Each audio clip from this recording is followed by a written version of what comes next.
y'umubiri tukubona ugenda ariko mu isi y'umwuka nturiho. Ikintu kitubeshaho mu isi y'umwuka nuko twemera ibyaha byacu tugaca bugufi tugahinduka abantu bashya imbere y'Imana, bigatuma tugira ubundi buzima duhabwa muri Kristo. Imana ni ihimbaza.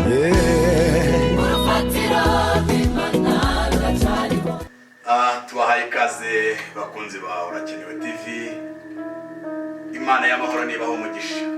Mbere na mbere tubashimiye mwebwe mwese abadukurikirana, umwanya wanyu mufata mukurikirana izi nyigisho, umusanzu wanyu kubana n'uyu munsi tugikomeje gukora n'uruhare rwanyu, kuko mutabyumvise ntacyo twaba turiho dukora, ariko umuhati mushyiramo kudukurikirana turabishimiye. Imana ibaho umugisha, kandi kwizera kuzanwa no kumva, kandi kumva guterwa nuko mwabwirijwe. Nanone nimwakire neza ijambo ry'Imana, rero ko mwakomeze kugenda ngo twumva. N'ubundi turakomeje kuri channel yacu ya Urakenewe TV. Imana y'amahoro nibaho umugisha.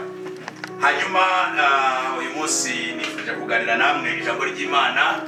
Ndashaka kuvuga ku mpamvu uriho, kandi nongere mvuge cyane ngo ntabwo ugipfuye. Ntabwo uri bupfe kubera ibyo hari ijambo rivuga ngo nturi bupfe. Nuko bikwica bihari kandi bigukikije kandi ugendana nabyo, ariko nkuzaniye ijambo rivuga ngo ntabwo uri bupfe. Imana ni ihimbazwe cyane. Hanyuma munyemere tubaze dusenga Imana, dukurikirana ijambo ry'Imana. Twongeye kugushima nyaguhora ku ngoma se w'umwami wacu Yesu. Ubumana bwawe urabuhorana ntawe mu busangiye. Uri Imana yihagije ibihe byose. Tugushimiye kuri Imana ibeshaho umuntu akabaho kuko wabyemeye, ukamushyiraho washatse kwaba, ukamugeza aho wateguye, kandi ntihagire umuntu urogoye inama zawe n'imigambi yawe. Izina ryawe nirihimbazwe. Ndasenze kugira ngo umucyo uganze ubugingo bwanjye, uyu mwanya w'iri jambo ryumvikane amatwi y'abaryumva, ntabaringe, ahubwo izina ryawe rihabwe icyubahiro. Mubere mikoro wumvikanire muri nge, kandi dushaka ku bantu babari tubamenyesha. Tubisabye Imana mu izina rya Yesu, amen. Bakunze ijambo ry'Imana, nkuko twari tumaze kubibabwira, ni munyemere dusome ijambo ry'Imana, hanyuma tuganire nkuko twabimenyereye mu ijambo ry'Imana.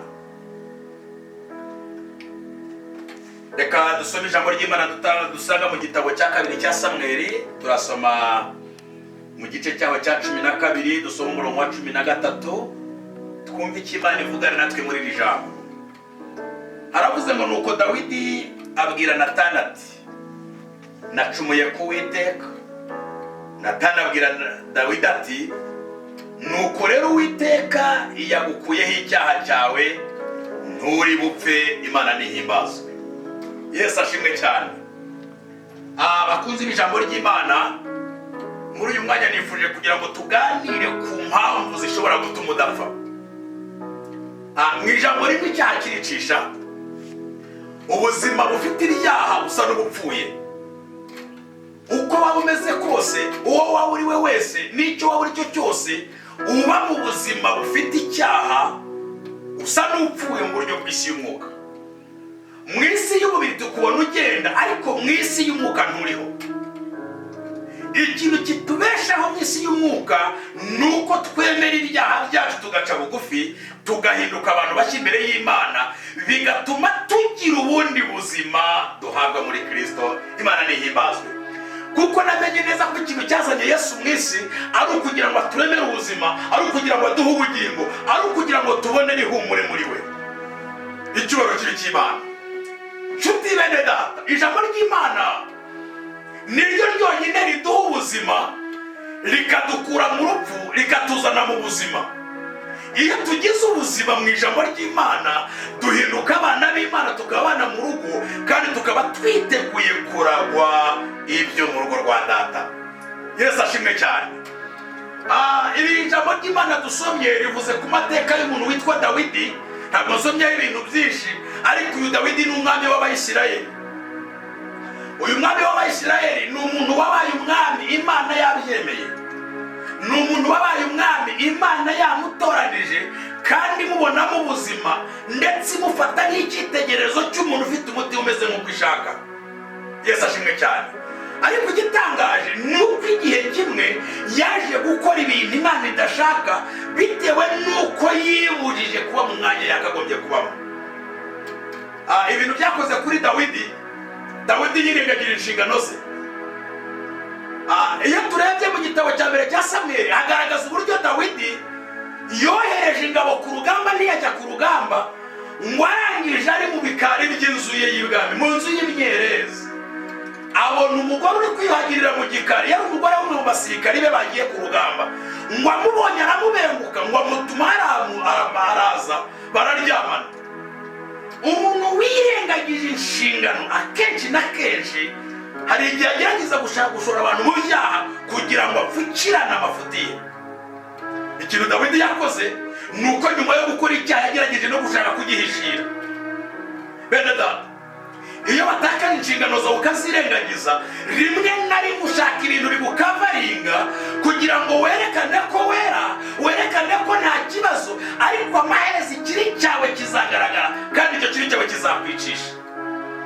Uyu Dawidi yakoze icyaha, amaze kugikavaringa bisa n'ibimwinjiza neza neza mu rupfu.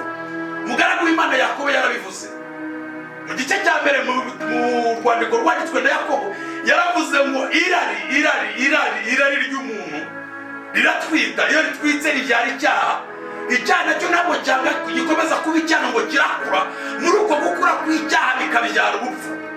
Imana itugirire neza. Uyu mugaragu w'Imana Dawidi nawe yabaye mu buzima busa n'ubumwinjije mu rupfu, kugeza ku rwego yumva ko byanze bikuza agomba gupfa, ariko kuko Imana imukunda imutumaho umuhanuzi. Haleluya! Nanjye ndi umuhanuzi Imana igutumyeho.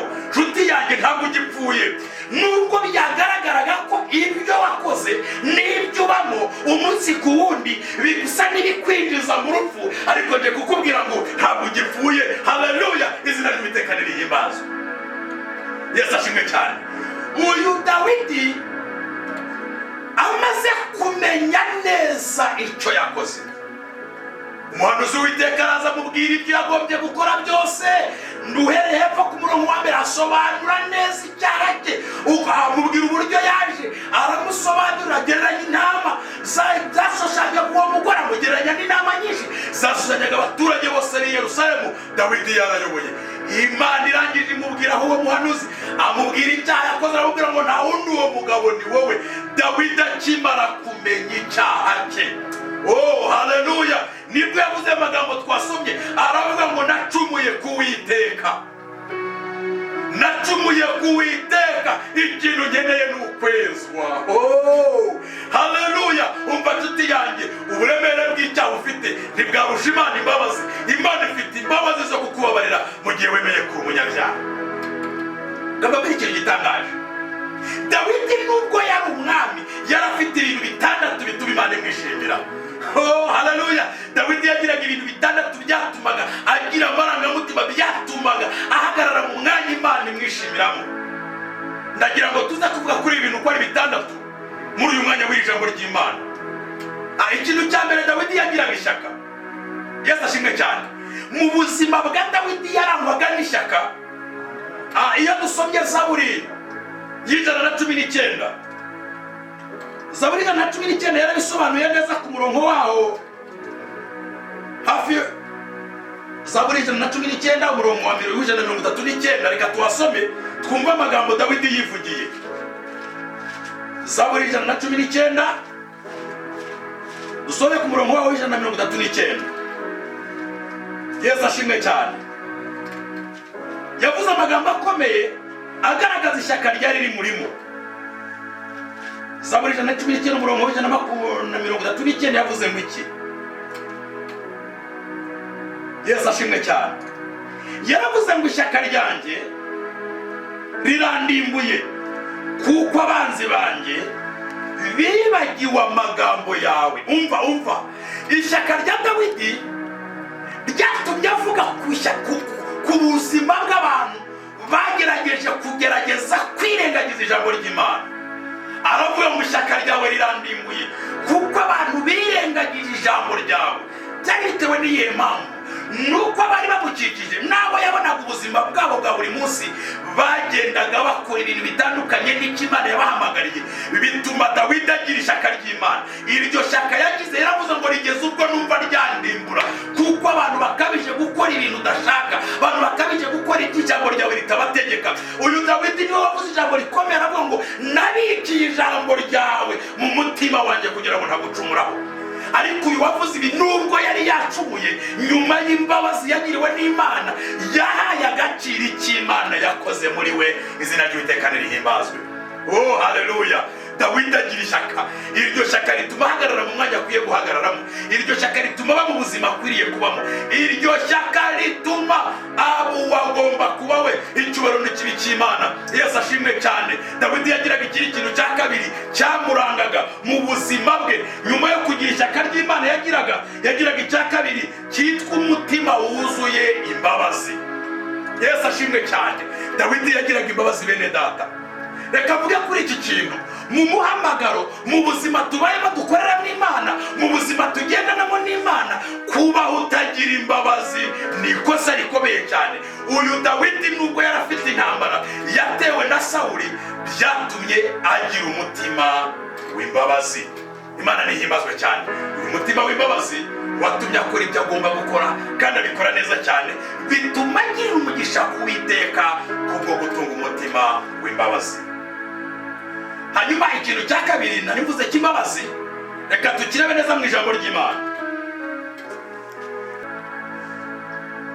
Ijambo ry'Imana dusanga mu gitabo cya mbere cya Samweli, igice cya 21, reka dusome n'umurongo wa 12. Igitabo cya mbere cya Samweli,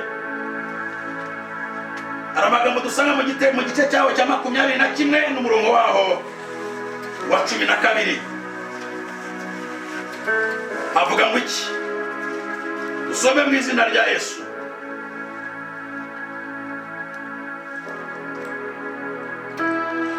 Dawidi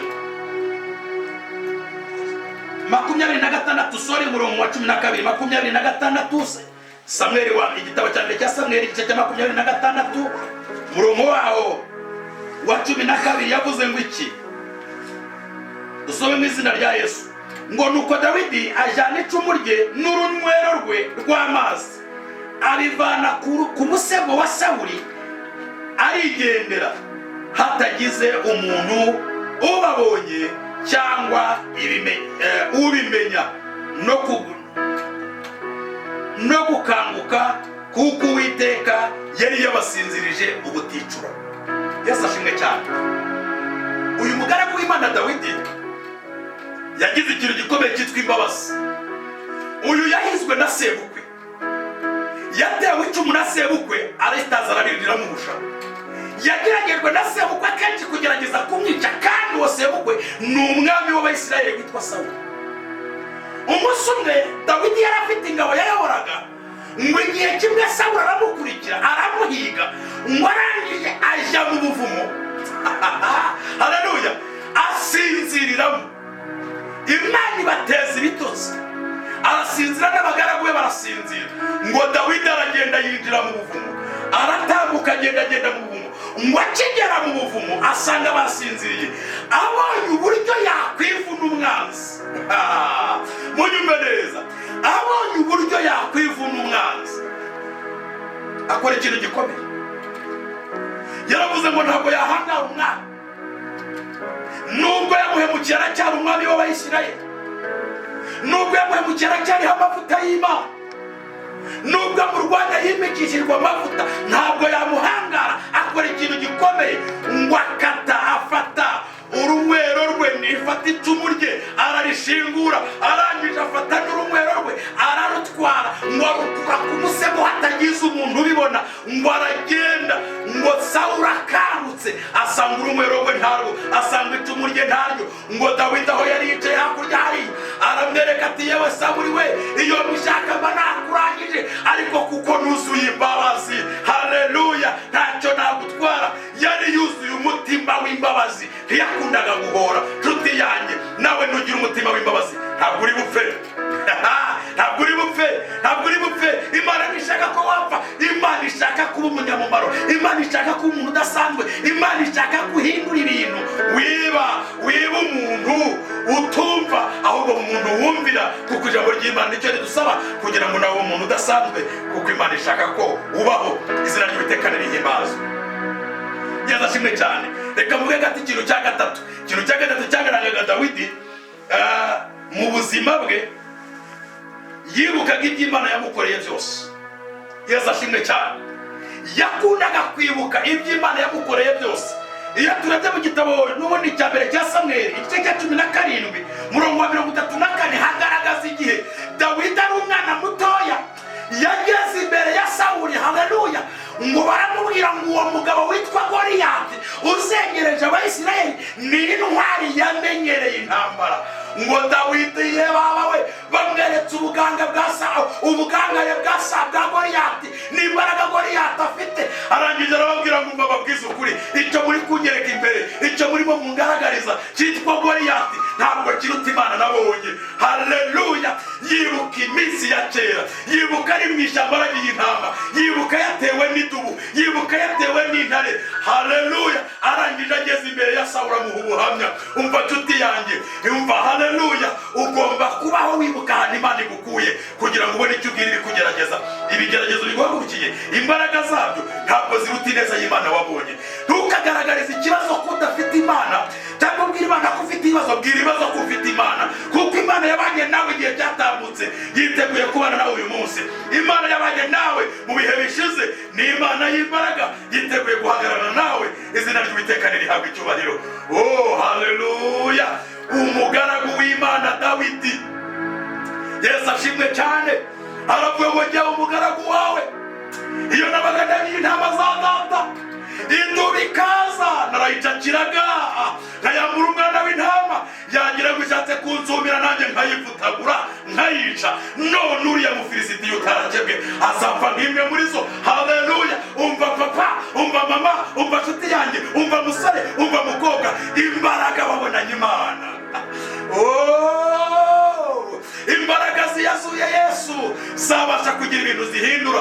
Ni wowe Imana ikeneye wikubakira ubuzima. Ntabwo uri bupfe ukimara kumvira ijambo, ntabwo ugipfuye. Umwanya wawe ni wo gufata icyemezo ugahagarara mu mwanya ukwiye ukabonera umugisha imbere y'Imana. Izina ry'Uwiteka rihimbazwe. Yesu ashimwe cyane. Reka tuvuge ikintu cya kane. Kimwe mu bintu byarangaga Dawidi cya kane, yicishaga bugufi. Icya gatanu, yari umunyamasengesho utazwi. Icya gatandatu, yasengaga amasengesho menshi. Yesu ashimwe cyane. Ntatse kuvuga mu buryo bwa Dawidi bwo kwicisha bugufi, ni umugabo wahimbaje Imana amaze kugarura isanduku y'isezerano mu rurembo rwa Dawidi. Ahimbaza Imana arataraka, aravuga ngo ntiyikwiriye gushyirwa hejuru. Arayibyinira ngo umugore wamubonye aramuseka, aravuga ngo yabyiniye imbere y'abaja n'abagaragu. Arangije amubwira ijambo ryiza cyane, aramubwira ngo nta mpamvu yambuza kuyihimbaza, niyo yakuye so ku ngoma nanjye iranyimika. Amenya agaciro k'iyamuzamuye, amenya agaciro k'imuhaye ubutware, arayihimbaza, ayivuga neza. Imana ikwiriye guhabwa icyubahiro. Izina ry'Uwiteka rishimwe. Haleluya. Reka nze mbabwire nshuti yanjye, icya gatanu, yakundaga kugira ibihe byo gusenga. Yabaga mu buzima busenga, yari umunyamasengesho utazwi. Yakundaga kwigaragaza, ariko ubuzima bwe bwaranzwe n'amasengesho.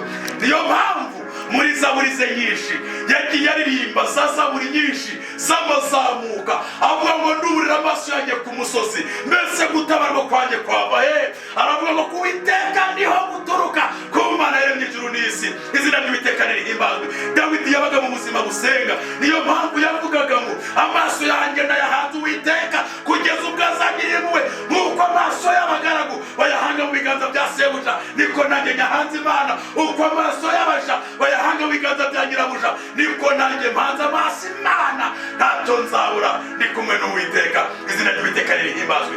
Yari umunyamasengesho wabigize umwuga. Yabaga mu bihe bisenga, yabaga mu buzima busenga. Ibyo byatumaga Imana imukunda. Nshuti yanjye nteze amatwi, nawe hari ibintu Imana ishaka ko wuzuza byatuma uguma mu bwiza bwayo, byatumye ukomeza kugukunda kuko iragukeneye. Ntabwo ugipfuye rero. Emera ibyaha byawe, wemere intege nke zawe, wemere guca bugufi, kuko Imana ishaka gukora nawe ibintu bidasanzwe. Oh, haleluya. Izina ry'Uwiteka rihimbazwe. Imana igufiteho umugambi ukomeye, Imana igufiteho umugambi mwiza, kandi Imana ishaka kwinjiza aho yaguteguriye. Ibi byatumaga Imana inezererwa Dawidi ibihe yabagamo byo gusenga. Muri 49 mu ndirimbo zo guhimbaza Imana yaravuze ngo ibihe nsenga Uwiteka bijya bintarura mu mpagarara, bikanyigiza aho datari, kugira ngo muganye ibyo nkenye byose. Izina ry'Uwiteka rihimbazwe.